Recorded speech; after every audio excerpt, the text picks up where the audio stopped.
ይሄ ሁሉ ዋጋ ከፍሎ ለዚህ አሳድጎ ለዚህ ለወግ ለማድረግ ለቁም ነገር ያበቁ ሰዎች እየተሰደቡ ነው። አንተ ብቻ አይደለም እየተሰደብክ ያለው። ቤተሰቦቻችን አታሰድብ፣ ቤተሰቦቻችን አታስንቅ።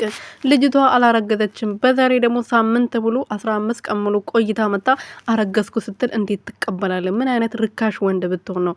እንዴት ነው ሴት ልጅ ምንም ሳትሆን ሳትናገር ለማንም ሳትናገር ጠፍታ መጣ አረገዝኩ ስትልክ እንዴት ትቀበላለህ? ምን አይነት ሞኝ ጅል ብትሆን ነው? በማለት ኤፋዬ ልኩን ነግሮታል ማለት ነው። ሩትዬም ደግሞ እርግዝና የሚባል ነገር የለም እስከ ዛሬ ህይወታችን ስትበጠብጠው ቆይታ ጠፍቻለሁ ታግታለች ብላችሁ ብዙ ነገር ስታደርጉ ነበር። ዛሬ ደግሞ በድንገት መታ አረገዝኩ ስትል እርግዝና የሚባል ነገር የለም ብላ ነግረዋለች። አብርሃም ግን እናንተ አይመለከታችሁም፣ እስከ ዛሬ ላረኩት ነገር በጣም ይቅርታ አድርጉልኝ፣ ግን ሄርሜላ ህይወቴን አበላሸችውም አላበላሸችውም እናንተ የሚመለከታችሁ ነገር የለም፣ እኔ ልጥፋ እኔ ልበላሽ ችግር የለውም ብለዋል። ተበላሽታል እኮ አንተ የተበላሸክ ሰውዬ።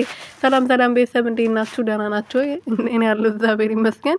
በያላችሁበት ሰላማችሁ ተተረፍረፍ ይበልልኝ። ለዚህ ቤት አዲስ የሆናችሁ ሰብስክራይብ፣ ሼር፣ ላይክ እያደረጋችሁ ቤተሰብ እንድትሆኑ በትህትና እየጠየኩኝ ሩቲና ኤፋ አብርሽ መጥቷል። እንግዲህ ሩቲዬ እርግዝና የሚባል ነገር የለም አላረገዘችም። ሳምንት ቆይታ መጣ እንዴት አረገዝኩ ትላለች። ሲጀመር ብታረግዝ ራሱ ልጁ ያንተ አይደለም ብለዋለች። አብርሃም ደግሞ አልሰማም ብለዋል። እንግዲህ ይሄን ከፍ የሆነ ሽልጥልጥ የሆነ የወንዳ ልጫ ማለት ነው። እኛ የተናገርነው ነው ሩቲዬ ደግሞ የተናገረችውና አላረገዘችም። ብታረግዝም ደግሞ የእሱ አይደለም የብዙዎቹ ናቸው።